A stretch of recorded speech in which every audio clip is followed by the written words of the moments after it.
Olá, pessoal, tudo bem? Hoje nós vamos conversar sobre o eixo hipotálamo-hipófise tireoide. Então, como sempre, a gente começa um pouquinho de histologia e anatomia para poder entender melhor a fisiologia, né? E a tireoide, ela é uma glândula que está localizada no pescoço, muito próximo da cartilagem tireoide. Ela tem essa forma de borboletinha, né? Com dois lobos ligados por um istmo. E na parte dorsal dela, a gente encontra, na maioria das pessoas, 4 paratireoides. Então, nosso tema não tem nada a ver com as paratireoides, é apenas a tireoide. Quando a gente olha histologicamente, a tireoide, ela é toda organizada nesses folículos, assim. E cada folículo tem as suas células foliculares e tem, para fora do folículo, essas células C. Aí a gente tem tecido conjuntivo, tem vasos sanguíneos, mas o grande tema da nossa aula vai ser o folículo da tireoide. E essas células foliculares, elas acabam circundando um coloide no interior. Isso aqui também vai ser tema na nossa aula de hoje. Então, para que serve a tireoide, né? Para deixar claro, então, a tireoide tem as células foliculares e as células C. As células C produzem calcitonina e vão ser parte da aula de metabolismo do cálcio. Então, agora a gente vai discutir as células foliculares que produzem os famosos T3 e T4. Então, vamos começar do começo. Era uma vez o iodo. O iodo que você comeu na sua dieta chegou pelo vaso sanguíneo e passou para o interstício. Ali ele vai ter que passar para dentro da célula folicular. Como ele é um ânion, ele vai ter que ter algum transportador, porque ele tem carga, ele não passa através da membrana. E tá aqui o transportador dele. Ele é um cotransporte ou um simporte, sinônimo, com sódio. Como vocês sabem, o nosso corpo adora usar o sódio como força motriz para transportar as coisas, né? Já que a bomba de sódio e potássio vive botando sódio para fora, potássio para dentro. Então, com isso, o sódio fica em baixa concentração dentro da célula, e aí então a célula aproveita essa força motriz do gradiente do sódio para transportar outras coisas.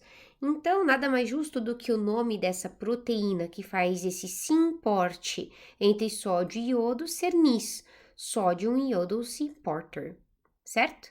E com isso você tem uma concentração do iodeto, né, do ânion de iodo, entre 30 a 250 vezes maior no intracelular da célula folicular do que em comparação com o extracelular. E essa fase, só para deixar claro, a gente chama de captação do iodeto, por motivos óbvios.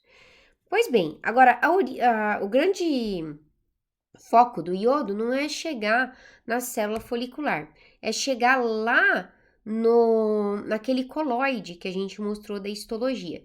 E no caso da célula folicular, como vocês sabem de histologia, a membrana que está em contato com o coloide é a membrana apical. Então, o iodeto tem que entrar na célula pelo NIS e tem que ser jogado para o coloide de alguma outra maneira.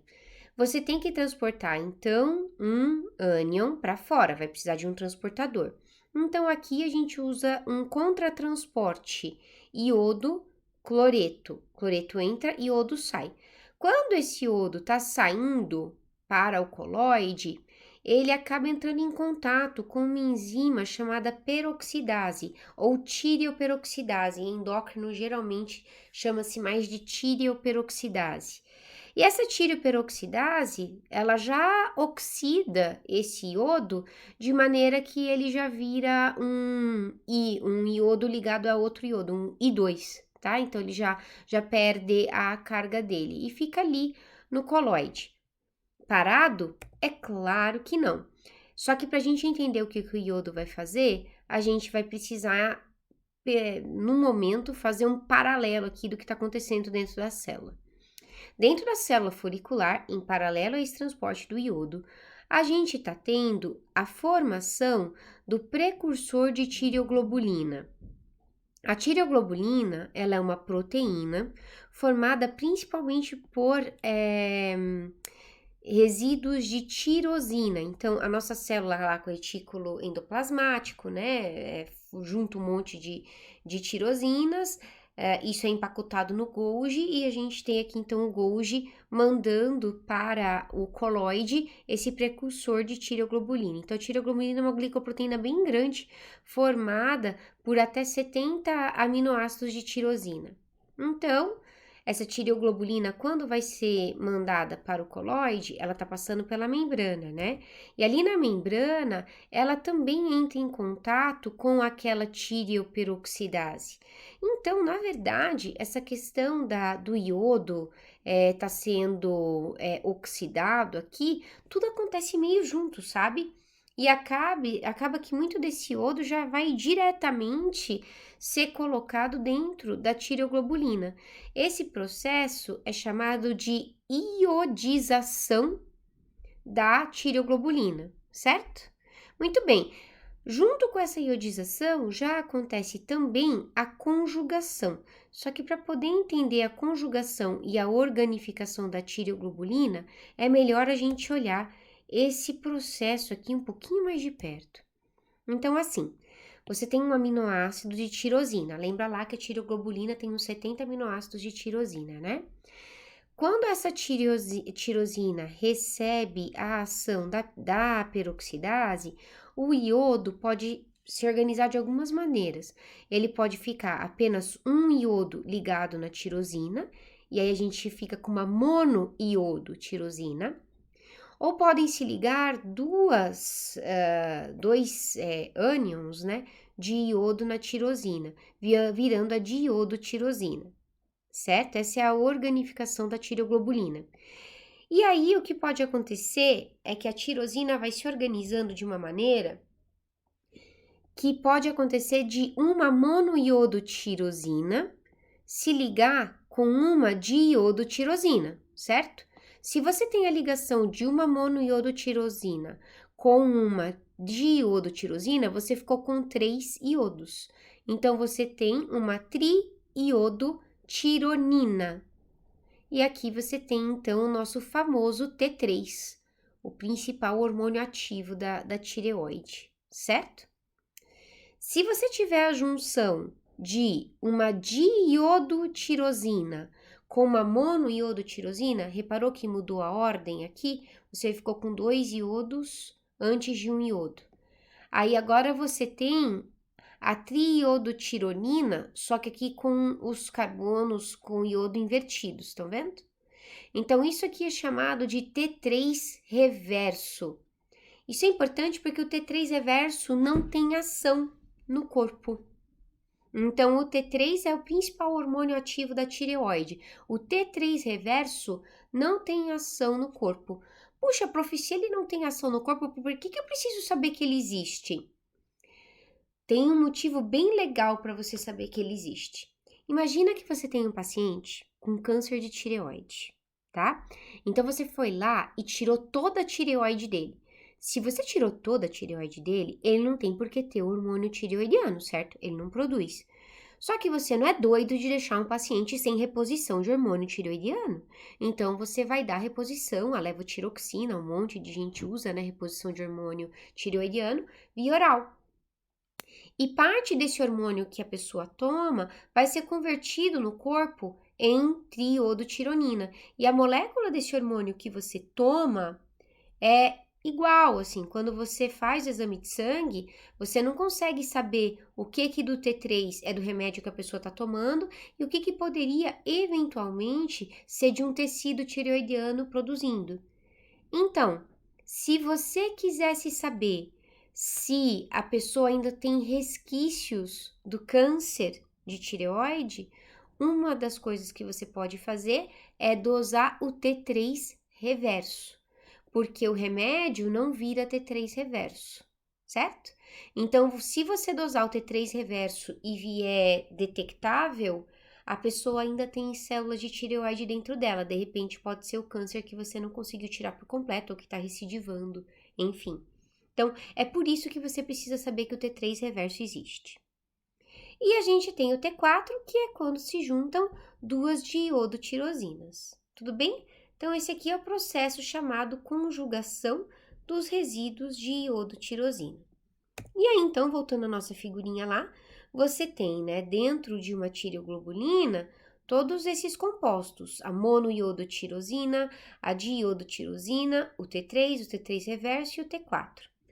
Quando você está precisando colocar os hormônios no sangue, vai vir o TSH, que é o hormônio da hipófise, a gente daqui a pouco tem maiores detalhes sobre isso, e o TSH vai estimular a célula do folículo a fazer pinocitose dessa tireoglobulina. Essa tireoglobulina, então, que foi pinocitada, ela vai sofrer ação de enzimas proteolíticas, de proteases, que vão quebrar. Então, tudo isso em MIT, DIT, T3, T4 e T3 reverso, as mesmas moléculas que a gente estava vendo aqui que estavam fazendo parte da tireoglobulina. Então, o que é T3, T4 e T3 reverso passa diretamente por difusão porque a molécula é lipofílica, então ela não precisa de transporte para sair da célula folicular. O que é interessante é que o MIT e o DIT não são secretados, eles vão para reciclagem, olha que bonitinho. Então, os aminoácidos deles, né, as tirosinas, vão ir para a formação de outra tireoglobulina, e o iodo vai ser retirado da tirosina, vai fazer um processo de desiodização e ele depois volta a ser transportado pela pendrina. Muito bacana, né? Pois bem, então nós temos aqui esses 3 hormônios, mas só o T3 e o T4 têm ação, sendo liberados para a circulação. Se eu tô falando para vocês que esses hormônios são lipofílicos, como é que vocês imaginam que vai ser o transporte deles pelo plasma do sangue? Ora, o plasma do sangue, ele é hidrofílico, né? Se ele é hidrofílico e essas moléculas são lipofílicas, elas vão precisar de alguma proteína para estar ajudando a dissolvê-las no plasma para ser transportado. E é isso mesmo que acontece. Então, existe uma proteína ligadora de tiroxina que se liga ao T3 e o T4. E uma nova viagem começa para que esse T3 e T4 cheguem nas minhas células do corpo. Vocês repararam no nome? Globulina ligadora de tiroxina.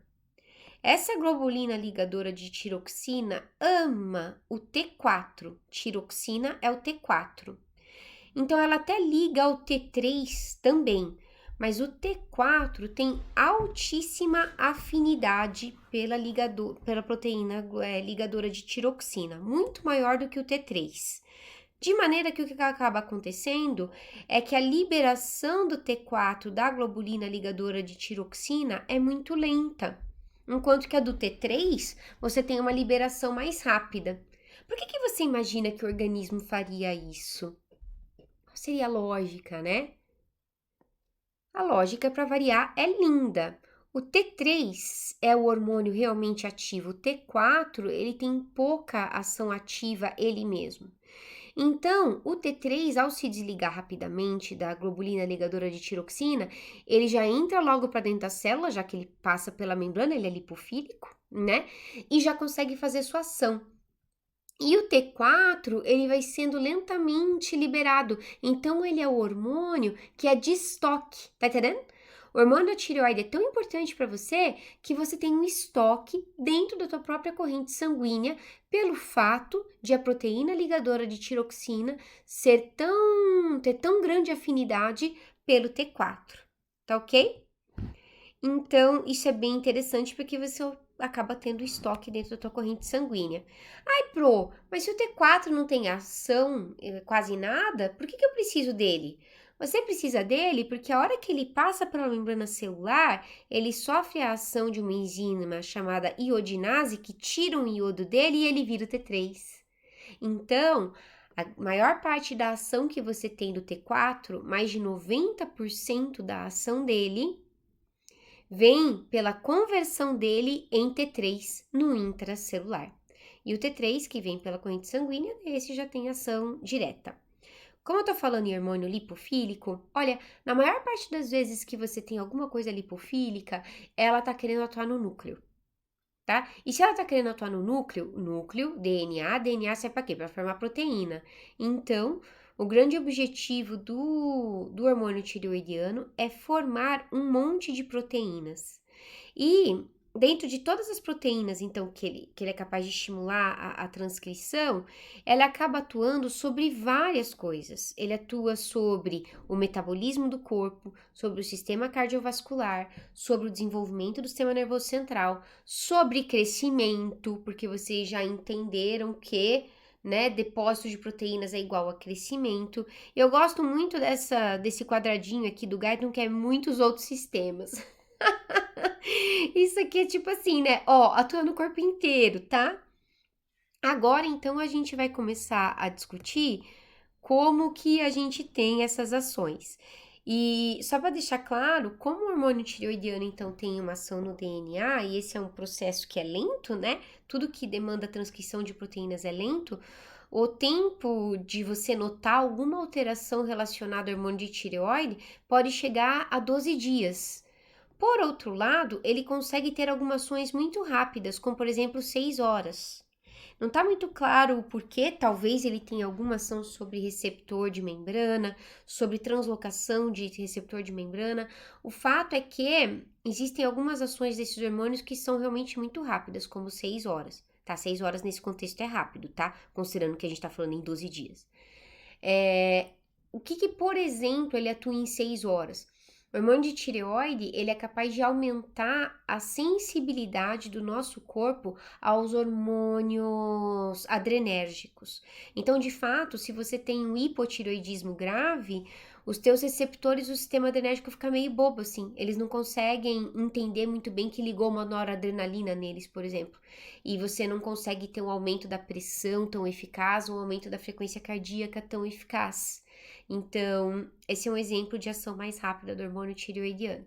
Mas você tem algumas ações, como por exemplo sobre crescimento, que pode levar a vários dias. Como a gente já falou, em endócrino a gente gosta de trabalhar com palavras-chave. E de tudo isso aqui que o hormônio tireoidiano faz, o principal para você entender como ele funciona é metabolismo. Então, pensou em hormônio tireoidiano, você pensou em metabolismo. E eu sei que até de conhecimento leigo vocês já sabem disso. E vocês sabem que o hormônio tireoidiano, por exemplo, tem gente que toma para emagrecer, né? Porque o que ele faz com o metabolismo? Ele acelera o metabolismo, né? Eu já dosei minha dose de hormônio tireoidiano, gente, eu não sou agitada por causa de hipertireoidismo, tá? Realmente tem pessoas que são mais agitadas, mas realmente o hormônio tireoidiano, então ele atua aumentando o metabolismo. Lembra de mim quando pensar no hormônio tireoidiano que talvez ajude. Bem, se a gente tá falando que ele ajuda a perder peso, que ele aumenta o metabolismo, nada mais justo do que a gente pensar que ele deve aumentar a ação de uma coisa que a gente tem na célula que faz a gente gastar muita energia, né? Então, ele aumenta o metabolismo, ele aumenta o meu gasto energético. Qual que é uma das coisas que mais gasta energia no nosso corpo? As bombas de sódio e potássio. Qualquer bomba que use ATP, né, você vai pensar que gasta bastante energia. Se você pensar que a bomba de sódio e potássio existe em todas as suas células, nada melhor para aumentar teu gasto energético do que você ativar as bombas de sódio e potássio. Tá bem? Então, ela aumenta a atividade das bombas de sódio e potássio. E aí, é claro, se está precisando de mais energia, ele vai aumentar o número e a atividade das mitocôndrias, para as mitocôndrias darem o ATP necessário todo para esse metabolismo que você está tendo. Com isso, você chega a ter um aumento do gasto energético entre 60% a 100%, a depender do quanto de hormônio você estiver utilizando. Tá vendo que loucura? Entendeu por que tem gente que usa para emagrecer? Eu não tô defendendo, só tô explicando por que tem gente que faz isso, certo? Então, palavra-chave do hormônio tireoidiano é aumentar o metabolismo. Como que faz isso? A aumentação das minhas bombas de sódio e potássio. Muito bem. Se a gente está pensando que o hormônio tireoidiano aumenta o meu gasto energético, aumenta meu metabolismo, O que que você imagina que esse hormônio faz sobre o sistema cardiovascular? Se eu tô precisando de mais mitocôndrias, eu tô com gasto energético, eu vou estar precisando de mais oxigênio, certo? Vou estar gastando mais oxigênio. Então, se eu preciso de mais oxigênio, o que que meu coração vai fazer? Uai, para ele mandar mais oxigênio para as minhas células, ele vai bater mais aceleradamente, ele vai aumentar a frequência cardíaca. Perfeito. Excelente pensamento, você é um gênio. Que mais que seu coração pode fazer para aumentar a chegada de oxigênio nas suas células? Ele pode bater mais forte. Muito bem, e é isso que ele faz. Então, ele bate mais vezes e bate mais forte. A gente chama isso de aumento do cronotropismo, que é quando aumenta a frequência, e aumento do inotropismo, que é quando aumenta a força. Então, a gente falou em coração, mas a gente está falando em sistema cardiovascular. Eu preciso pensar também nos vasos. Se você fosse um vaso sanguíneo que está recebendo sangue do coração, assim, que está batendo com força, o que que aconteceria com a sua pressão sistólica, com o coração batendo com força? Tende a aumentar a pressão sistólica se o coração bate com mais força, né? Sai mais sangue, sai sangue com força, vai tender a aumentar a pressão sistólica. Muito bem. Mas, por outro lado, se você fosse um vaso de microcirculação que está querendo levar mais oxigênio para suas células, qual que seria a sua ação como arteríola para garantir uma maior chegada de oxigênio ao tecido que você irriga? Você faria vasodilatação para aumentar a quantidade de sangue que está chegando nesses tecidos, entendeu? Se você tem uma vasodilatação sistêmica, afinal, o hormônio da tireoide está atuando sobre o corpo inteiro, certo? Então, se você tem uma vasodilatação sistêmica, qual que é a tendência da pressão arterial? A tendência é cair, né? A gente até já conversou sobre isso em outra disciplina no primeiro período, o protótipo do choque séptico, o que que é, né? Fazer uma vasodilatação sistêmica. Então, você pensaria, vai baixar a pressão. Mas, você acabou de falar que a pressão sistólica aumenta porque a força do coração aumentou? Muito bem, Padawan, bem observado. Então, o que você vai ter é um equilíbrio entre essas coisas. Como que funciona? Se você faz vasodilatação, a pressão sistólica até tende a cair um pouquinho. Só que como você tem esse aumento da força do coração, aumentando a pressão sistólica meio que mantém, ou ela cai, mas só um pouquinho. Agora, a pressão diastólica, essa sim cai bastante, certo? Portanto, um efeito do hormônio tireoidiano, de forma geral, acaba sendo de manter a pressão sistólica, talvez baixar muito pouquinho, e baixar a diastólica. Então, a diferença entre a sistólica e a diastólica amplia. A gente chama isso, a diferença entre a pressão sistólica e a diastólica, de pressão de pulso, não era isso? Portanto, a pressão de pulso aumenta. Aumenta a pressão de pulso porque a pressão diastólica cai. Tá ok? Mas quando a gente coloca isso dentro do cenário clínico, pessoal, é bem importante você ter critério. Se o paciente fizer uma crise de tireotoxicose, às vezes o aumento do inotropismo pode ser tão grande que ele tende a fazer picos hipertensivos, tá? Não faz choque circulatório e hipertireoidismo grave, ao contrário, ele faz hipertensão. Até porque os hormônios tireoidianos, como a gente falou agora há pouco, aumentam a sensibilidade dos nossos vasos sanguíneos aos hormônios simpáticos, né? Então, noradrenalina em especial. Então, você, por conta do conjunto desses efeitos, numa crise de hipertireoidismo, tende a ter hipertensão e não uma queda absurda da pressão diastólica. Tudo bem? Então, é importante entender as coisas dentro de um contexto. Então, já imaginamos o efeito sobre o coração, já imaginamos o efeito sobre os vasos sanguíneos, a gente tem que pensar agora o efeito sobre a respiração. Se você fosse o nosso sistema respiratório e estivesse com um corpo que está gastando bastante oxigênio, o que você faria? Você aumentaria a frequência respiratória e o volume corrente para tentar aumentar a oferta de oxigênio para suas hemácias e para eliminar mais CO2 que também está sendo gerado pelo alto gasto metabólico. Tudo bem? Então, vocês estão vendo como a partir de uma única palavra, chamado aumento do metabolismo, fica lógico o que acontece no sistema cardiovascular?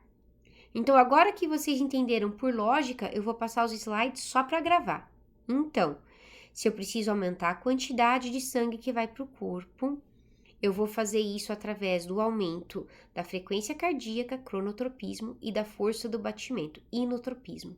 Ao mesmo tempo, os meus vasos sanguíneos vão precisar estar fazendo vasodilatação para garantir que esse sangue vai chegar na minha microcirculação.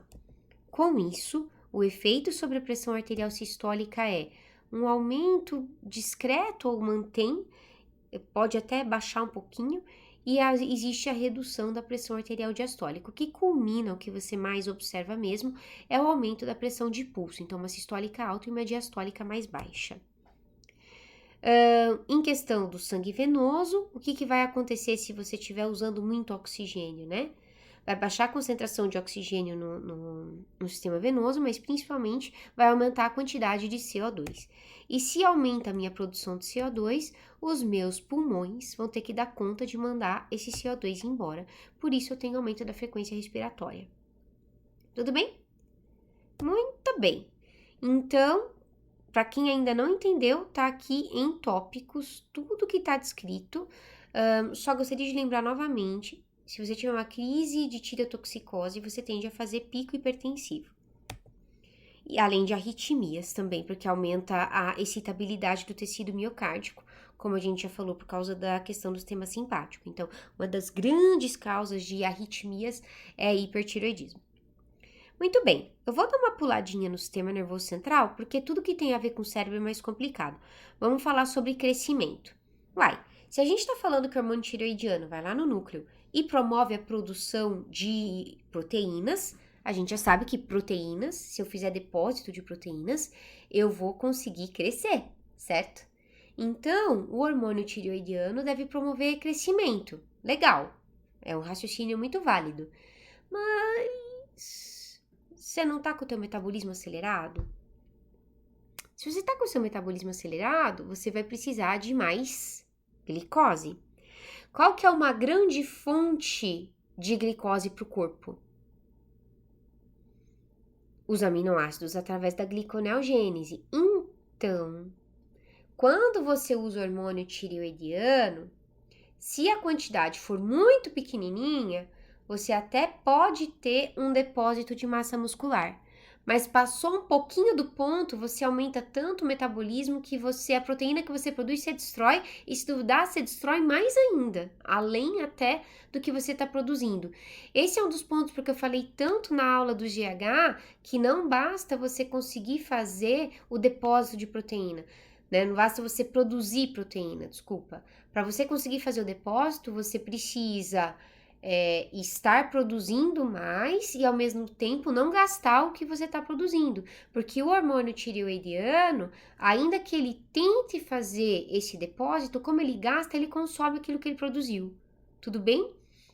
De maneira que, se você usar hormônio tireoidiano, você não vai ficar assim, você vai ficar assim, você vai gastar a tua massa muscular. Se você tiver só um leve aumento do hormônio, daí não, você pode até eventualmente aumentar a tua massa muscular, você também aumenta o vigor da contração, mas passou um pouquinho do ponto, você vai gastar a tua massa muscular. De maneira que o hormônio tireoidiano ele é importante para o crescimento em crianças, principalmente perto dos 2 anos de idade ali, se essa criança fizer deficiência de hormônio tireoidiano, pode ser uma das causas de déficit de crescimento. Tudo bem? Muito bem. Então, agora, desenvolvimento do sistema nervoso central. Então, você está com o teu metabolismo super aumentado, com o teu coração taquicárdico, com a sua pressão sistólica eventualmente até elevada, com a sua frequência respiratória alta. Como é que você acha que vai estar seu sistema nervoso central? Agitadérrimo, certo? Então, num caso de hipertiroidismo, realmente a tendência da pessoa é de ficar agitada. Então, por desenvolvimento do sistema nervoso central, você vai pensar, eu vou depositar mais proteínas no meu cérebro, vai ser lindo, vou ficar super inteligente. Na prática, novamente, o hormônio tireoidiano é importante para crianças. Então, crianças com deficiência de hormônio tireoidiano, além de poderem ter problema no crescimento, podem vir a ter problema no desenvolvimento do sistema nervoso central. De fato, é tão importante que em gestantes o nosso nível de corte para definir como hipotireoidismo é mais restrito. Enquanto para adultos a gente só repõe o hormônio tireoidiano quando está faltando um pouquinho mais, para gestantes a gente repõe bem, faltou um pouquinho, a gente ameaçou de faltar, você já está repondo, que é para garantir o desenvolvimento do sistema nervoso central da criança. Se você, como adulto, tomar, você não vai ter o desenvolvimento do seu sistema nervoso central. De fato, você pode ficar com o seu raciocínio tão acelerado, mas tão acelerado, que ele pode chegar a dissociar. Não sei se está claro para vocês o que é dissociar raciocínio, mas é tipo assim, loucura. Então, quando você pega um paciente, por exemplo, que você está suspeitando de esquizofrenia, um diagnóstico diferencial é hipertiroidismo. Então, hipertiroidismo pode causar arritmia cardíaca, hipertensão, claro que essas coisas podem causar derrame cerebral, não tô nem falando com isso, e você ainda pode ficar meio doido, certo?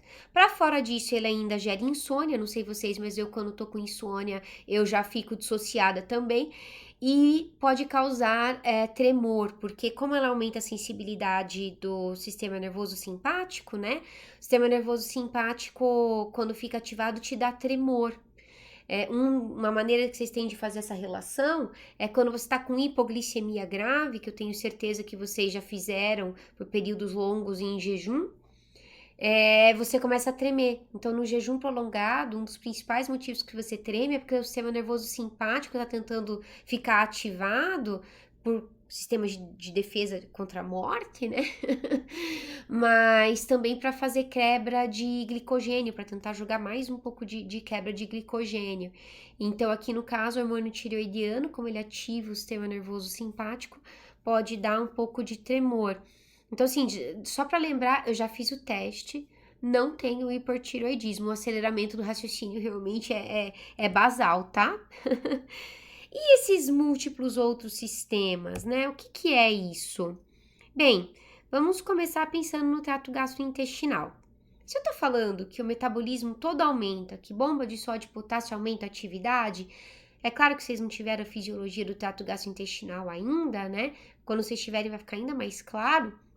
Mas você já consegue imaginar o que acontece com o trato gastrointestinal nesse cenário, né? O que vocês imaginam que acontece? A secreção, por exemplo, de intestino, de estômago, o que vai acontecer com a secreção? Vai aumentar a secreção. Muito bem, querido aluno.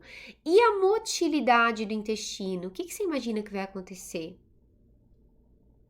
Vai mexer mais. Muito bem, então você vai ter um aumento da secreção com o aumento da motilidade. O que você imagina que isso culmina no trato gastrointestinal? Diarreia. Porque como você está secretando demais e a motilidade está alta, você não tem tempo de absorver. Então, com isso, você tende a fazer diarreia. Pode acontecer. Isso pensando em estômago e intestino. Mas uma outra parte do trato gastrointestinal que é muito interessante a gente pensar é a bile. Aqui ela até não tá de verdinha, mas aqui tá a vesícula biliar, ó. O que você imagina, então, que acontece com a vesícula biliar? Vai secretar mais, muito bem, então vai formar mais bile. Tá bom. Se vai formar mais bile, a bile é formada de quê mesmo? Vocês devem ter uma ideia disso já de conhecimento leigo. Uma das principais coisas que forma a bile é colesterol. O próprio fígado produz colesterol e elimina na bile. Quando a gente chegar na aula de fígado, isso vai ficar mais claro para vocês também. Muito bem. Então, eu tenho uma síntese aumentada de colesterol. Só que esse colesterol, apesar de estar aumentando a síntese, ele não vai para o nosso vaso sanguíneo para fazer colesterol alto. Não, porque a minha eliminação pelo trato gastrointestinal está aumentada. Então, apesar de eu ter um aumento da síntese de colesterol, como ele é rapidamente eliminado pelo trato gastrointestinal, na verdade, os meus níveis sanguíneos de colesterol abaixam. Certo? Então, num paciente com hipertiroidismo, os níveis de colesterol tendem a baixar. O que vocês imaginam que acontece num paciente com hipotiroidismo? Não vai eliminar o colesterol, vai tender a aumentar. Então, quando o paciente está com níveis de colesterol elevados, uma das coisas que vocês precisam afastar é que seja hipotiroidismo. Um paralelo com o trato gastrointestinal, você pode ter obstipação. Tudo bem? Então, tá vendo, ó, eu nem coloquei nada no slide. Por enquanto, é só baseado na palavra-chave metabolismo. Tudo faz sentido. Vamos ver se eu esqueci alguma coisa? Ah, sim. Como você tá gastando mais energia, você tem um aumento do apetite. Pensa só, era para ser uma bênção, né? Você perde peso porque o teu metabolismo aumenta e você ainda pode comer mais que não tem problema. Oh, Deus, se não causasse hipertensão, arritmia, loucura. Mas a realidade geralmente não é tão simples, né? E quanto ao aumento da motilidade, realmente pode causar diarreia.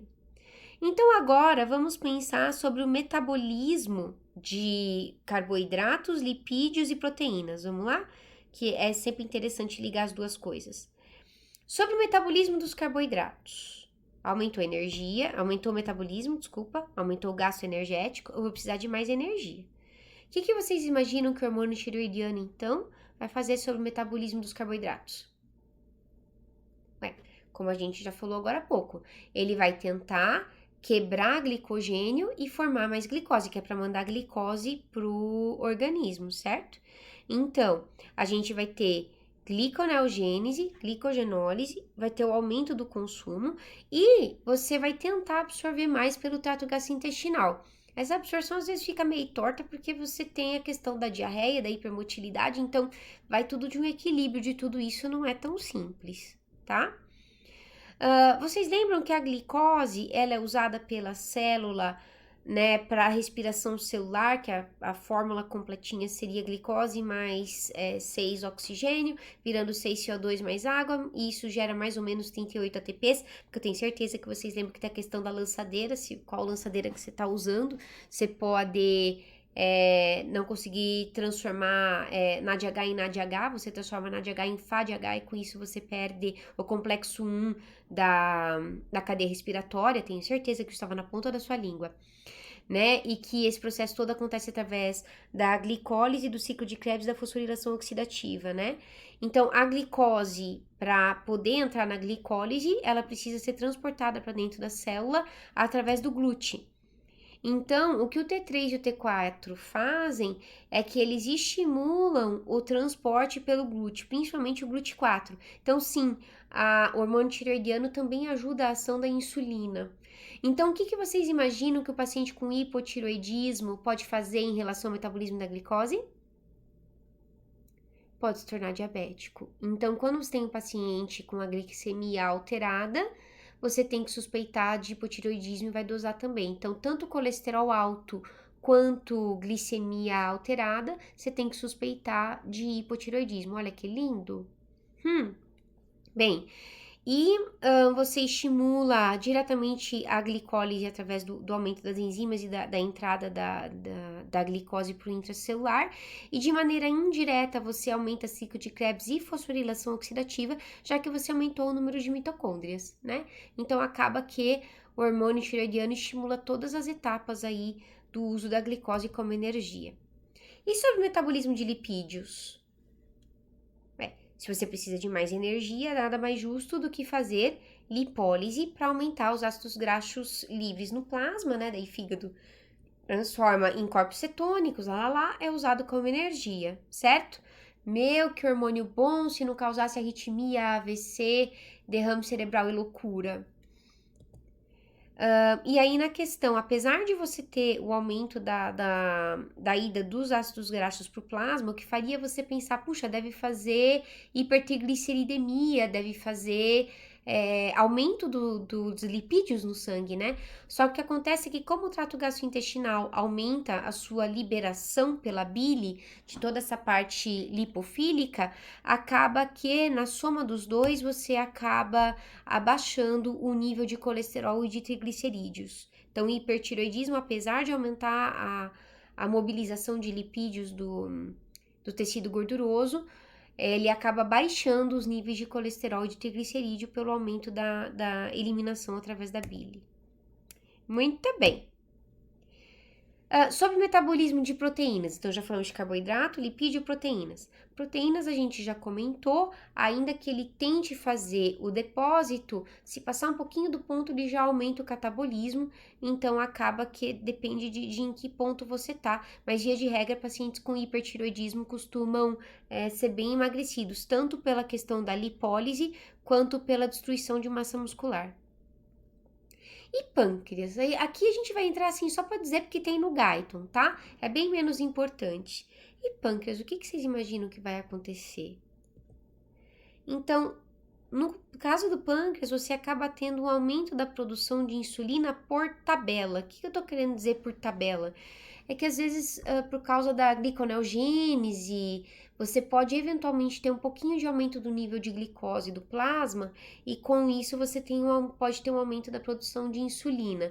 Mas não é uma coisa importante, de fato, na verdade, o que a gente observa é que pacientes com hipotiroidismo é que tendem a ter níveis de insulina elevados.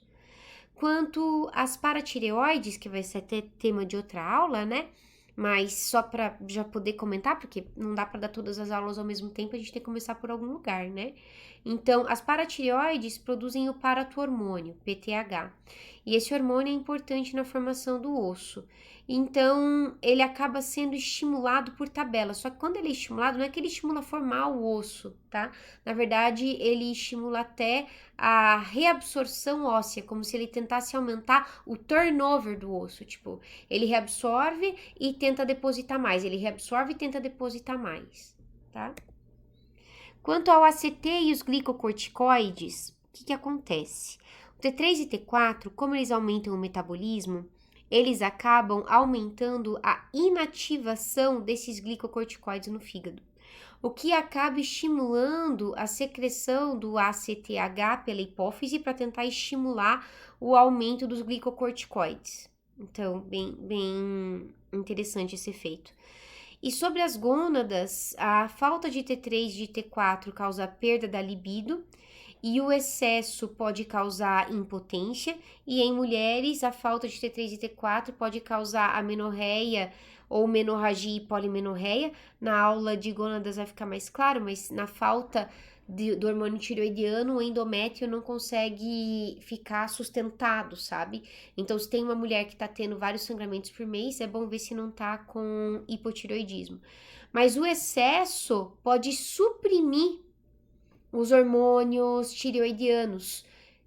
Não é muito claro, mas o TSH parece que ele pode inibir os hormônios, a produção lá na hipófise do TSH, e com isso você inibe o T3 e T4.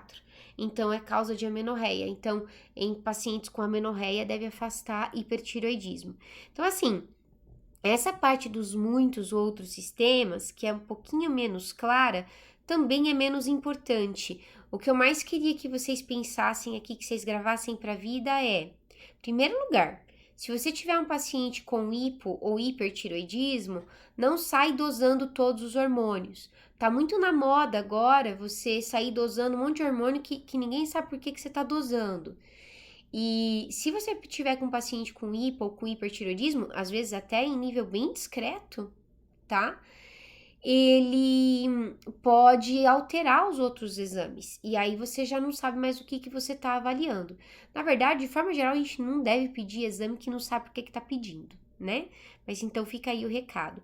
E também que fique o recado aqui que para mulheres, né, hipotiroidismo pode causar amenorreia, hipertiroidismo também pode causar amenorreia, né?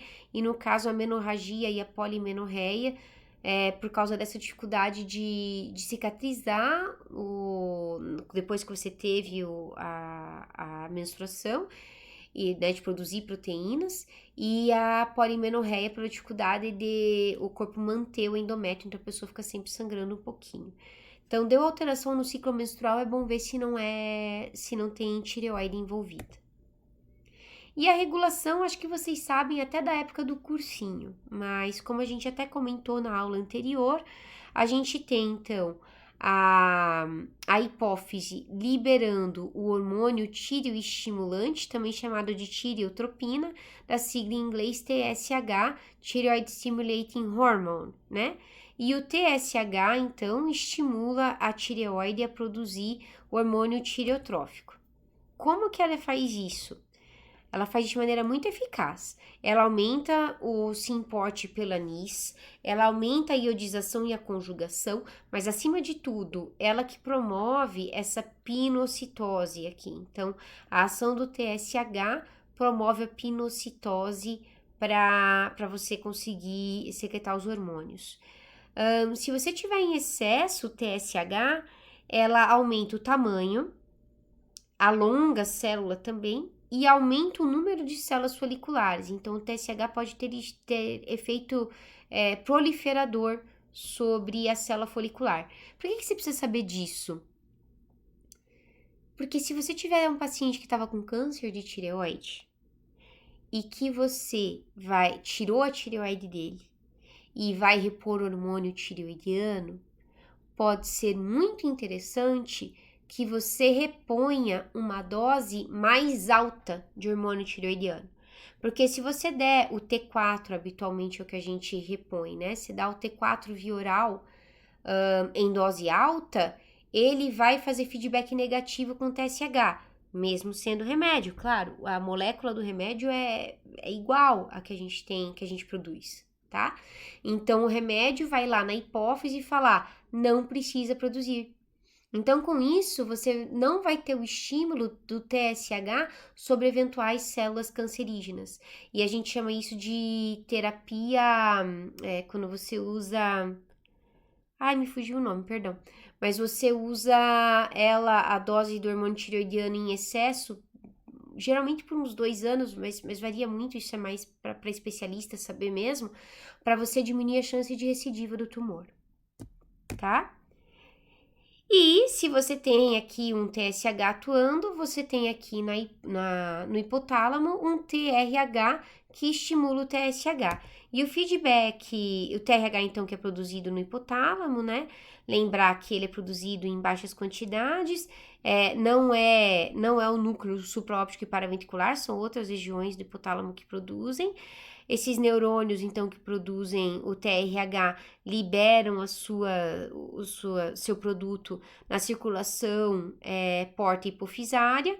Esse TRH chega, então, na adenipófise e é o que vai estimular o tireotropo a liberar o TSH. Aí o TSH vai lá na tireoide fazer o que a gente já mostrou, certo? Então, tá aqui o TRH. Ele é um receptor de membrana que atua na célula do tropo ou tireotrofo para liberar o TSH.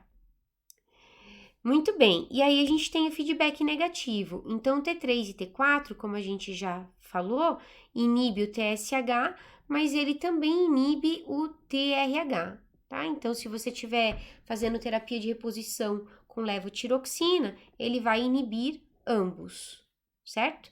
Ou vai regularizar ambos, né? E é só isso, pessoal. Tireoide é um tema mais tranquilo, por isso até que ele é colocado junto com gônadas, afinal a gente tem muita coisa para ensinar para vocês nesse semestre. Eu espero que vocês curtam bastante, eu acho que os temas são fascinantes. Um super beijo, pessoal!